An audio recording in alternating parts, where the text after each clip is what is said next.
Hi food lovers. மீண்டும் உங்கள் அத்தனை பேரையும் லக்ஷ்போஜனாவிலே சந்திப்பதில் மகிழ்ச்சி. இன்றைக்கி என்னென்னு கேட்டிங்கன்னா, ரொம்ப ஒரு பாரம்பரியமான ஒரு டிஷ்ஷு. ஈவினிங் டைம் வந்து ஒரு நல்ல ஸ்நாக்கு. 20-25 வருஷத்துக்கு முன்னாடி நம்மளோட எல்லா ஹோட்டல்லையும் இந்த டிஷ்ஷு வந்து அவைலபிளாக இருந்தது.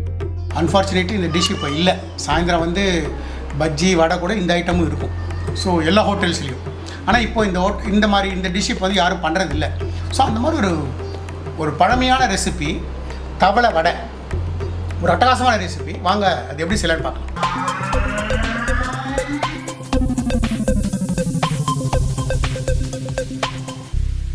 இது என்னோட மெஷர்மெண்ட் கப்பு 125 கிராம்ஸ், 125 கிராமுக்கான என்னோட மெஷர்மெண்ட். நீங்கள் எந்த மெஷர்மெண்ட் வேணால் எடுத்துக்கலாம். நீங்கள் என்ன மெஷர்மெண்ட் எடுக்கிறீங்களோ எல்லா ஐட்டமும் ஈக்குவல் குவான்டிட்டி. அதாவது 5 ஐட்டமும் ஈக்குவல் குவான்டிட்டி. இப்போ நான் என்ன பண்ணியிருக்கேன்னா, பாசிப்பருப்பு 1 கப்பு, நம்ம நார்மல் சாப்பிட்ற பச்சை அரிசி 1 கப்பு, பருப்பு 1 கப்பு, கடலைப்பருப்பு 1 கப்பு, உளுத்தம்பருப்பு 1 கப்பு.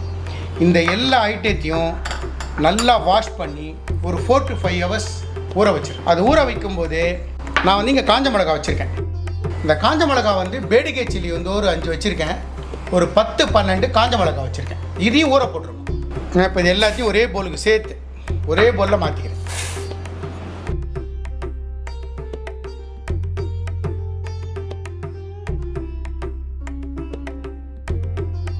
இதை தண்ணி விட்டு 3-4 வாட்டி வாஷ் பண்ணிப்போம். நான் இப்போது அந்த அரிசி பருப்பு எல்லாம் ஒன்றா போட்டு நல்லா ஒரு 4-5 வாட்டி வாஷ் பண்ணி தண்ணி விட்டு வச்சுருக்கேன். இன்னும் கூட தண்ணி விடுவேன். தண்ணி விட்டு வச்சுருக்கேன். இதை ஒரு 5 மணி நேரம் ஊற விடுங்க. நீங்கள் அரைக்க போகிறீங்கன்னா ஒரு 1/2 hour முன்னாடி இதை ஃபுல்லாக தண்ணியை வடிகட்டிடு. ஒரு ஸ்ட்ரெயினர் போட்டு தண்ணியை கம்ப்ளீட்டாக வடிகட்டிடு. ஒரு 1/2 hour அது வடிஞ்சிட்டே இருக்கட்டும். அதுக்கப்புறமா நீங்கள் மிக்சிலையோ கிரைண்டர்லையோ போட்டு ஆட்டுங்க. ஏன்னா எதுக்கு சொல்கிறேன்னா, தண்ணி ட்ராப் கூட இருக்கக்கூடாது. கெட்டியாக பந்து மாதிரி வரணுமா. நான் என்ன பண்ணுவேன்னா, இதுலேயே காஞ்ச மிளகாயும் சேர்த்துறேன். ஸோ தட் அதுவும் ஊறின்னு இருக்கும் நல்லா. 5 ஹவர்ஸ்க்கு அப்புறம் பார்ப்போம்.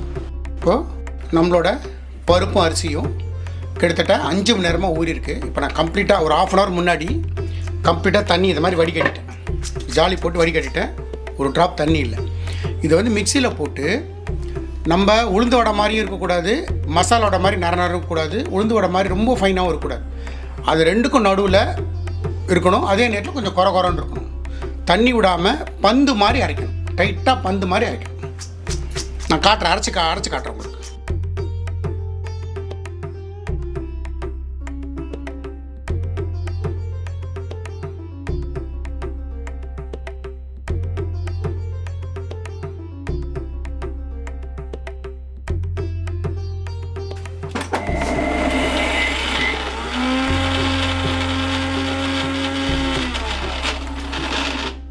இந்த வடை மாவை இந்த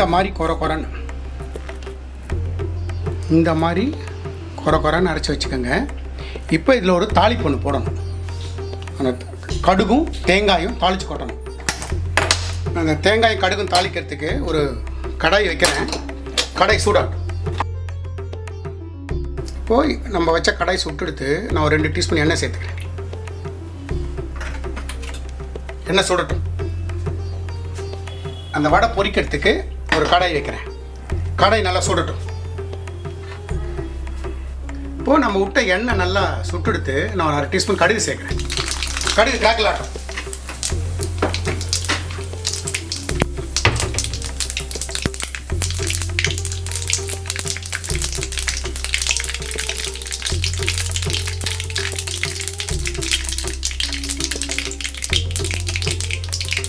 கடுகு நல்லா கிராக்கில் ஆகிடுத்து. நான் வந்து ஒரு சின்ன தேங்காயில் ஒரு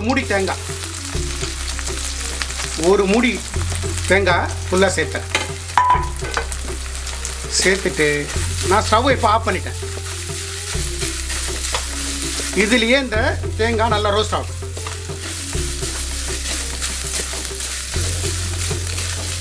ஸ்டவ்வை ஆஃப் பண்ணிட்டேன்.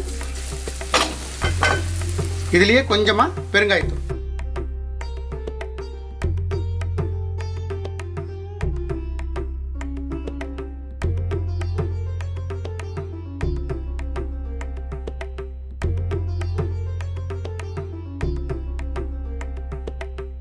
இப்போ நான் தாளிச்சதை இந்த பேட்டரில் சேர்த்துறேன்.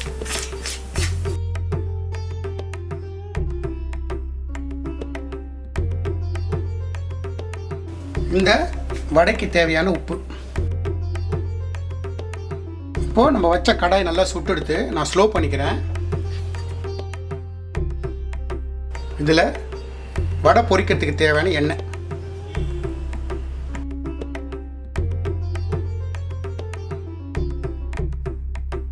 இப்போது சுட்டுன்னு இருக்கட்டும்.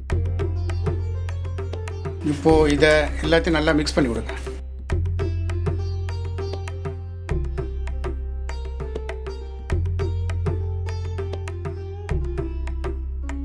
ஒரு வடை போட்டு பாருங்கள், உப்பு சரியாக இருக்கான்னு பார்த்துக்கோங்க. தேவைப்பட்டால் உப்பு சேர்த்துக்கங்க.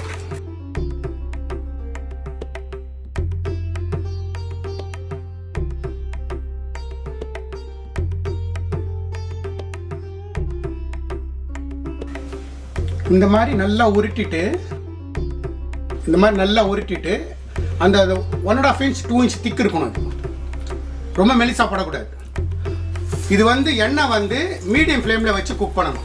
மீடியம் டு லோவில் தான் இருக்கணும். எக்காரண கொண்டு ஹை ஃப்ளேமுக்கு போகக்கூடாது. ஏன்னா உள்ளே நம்ம 2 inch திக்னஸில் போடுறதுனால உள்ள வரைக்கும் வேகணும். ஸோ இது ஸ்லோ ஃப்ளேமில் நீங்கள் ஒரு பேட்ச் வடை குக் ஆகிறதுக்கு மினிமம் உங்களுக்கு 10 நிமிஷம் ஆகும். ஸோ அந்த ஸ்டேஜ் வரைக்கும் அவுட்டர் நல்லா கிறிஸ்பாகவும் உள்ளே சாஃப்டாகவும் வரும். ஸோ அதனால் பொறுமையாக வெயிட் பண்ணி பண்ணுங்கள். இது எண்ணெய் போடும்போது பார்த்து கையில் எண்ணெய் படாமல் பொறுமையாக செய்யுங்க.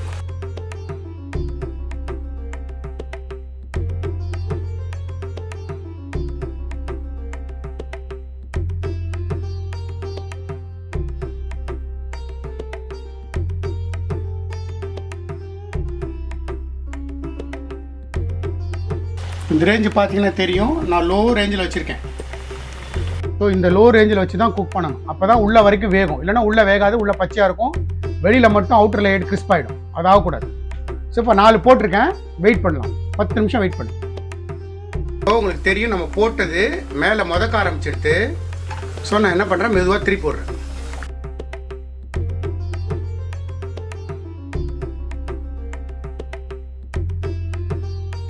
பொறுமையாக மேலே நல்ல கிறிஸ்பாக வரும், டார்க் ப்ரௌன் ஆகட்டும். அப்போ எடுத்துப்போம்.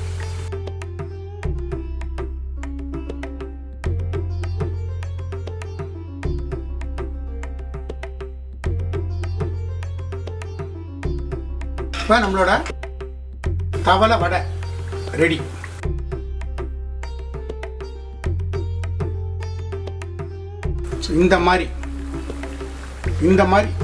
இந்த மாதிரி நல்லா டார்க் ப்ரௌன் ஆக வரைக்கும் பார்த்து நல்லா எண்ணெயை வடிகட்டி எடுங்க. ஒரு ட்ராப் எண்ணெய் கூட குடிக்காது. பார்த்தாலே தெரியும், மேலே அவுட்டர் பார்த்தாலே தெரியும்.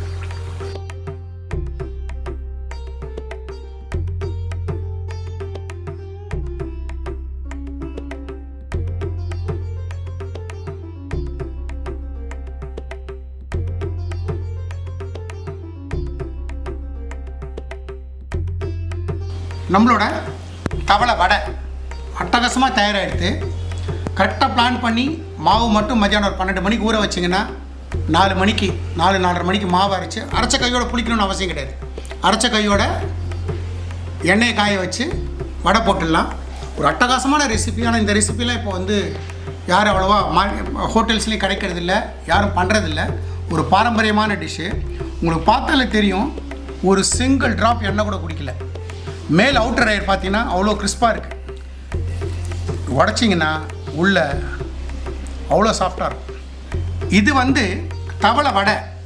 இதுலேயே தவளை அடைன்னு ஒன்று பண்ணுவோம். அது பச்சரிசி, புழுங்கரிசி, பருப்பு சேர்த்து பண்ணுவோம். அது ஒரு அக்கேஷன் செஞ்சு காட்டுறேன். அது வெங்கல உருளியில் பண்ணினோம்னா ரொம்ப நல்லா இருக்கும். ஒரு அக்கேஷன் அதுவும் நான் செஞ்சு காட்டுறேன். ஸோ ஒரு அட்டகாசமான ரெசிபி. நான் எந்த மாதிரி இன்க்ரீடியன்ஸ் போட்டு செஞ்சனோ அதே மாதிரி செய்யுங்க. ஒரு பாரம்பரியமான டிஷ்ஷு. எனக்கு கிடைச்ச அதே எக்ஸ்பீரியன்ஸ் உங்களுக்கும் கிடைக்கும். இந்த வீடியோ பிடிச்சிருந்தா லைக் அண்ட் ஷேர் பண்ணுங்கள். உங்கள் ஃபேமிலி அண்ட் ஃப்ரெண்ட்ஸ்க்கு ரெக்கமெண்ட் பண்ணுங்கள். மறக்காம நம்ம சேனல் சப்ஸ்கிரைப் பண்ணுங்கள். அப்படி நம்ம சேனலை சப்ஸ்கிரைப் பண்ணும்போது அந்த பெல் ஐக்கானை கிளிக் பண்ணாமல் மறந்துடாது. ஸோ தட் நம்ம போடுற வீடியோவில் ஒரு நோட்டிஃபிகேஷன் உங்களுக்கு இமீடியட்டாக வரும். Lakshman signing off from லக்ஷ்போஜனா.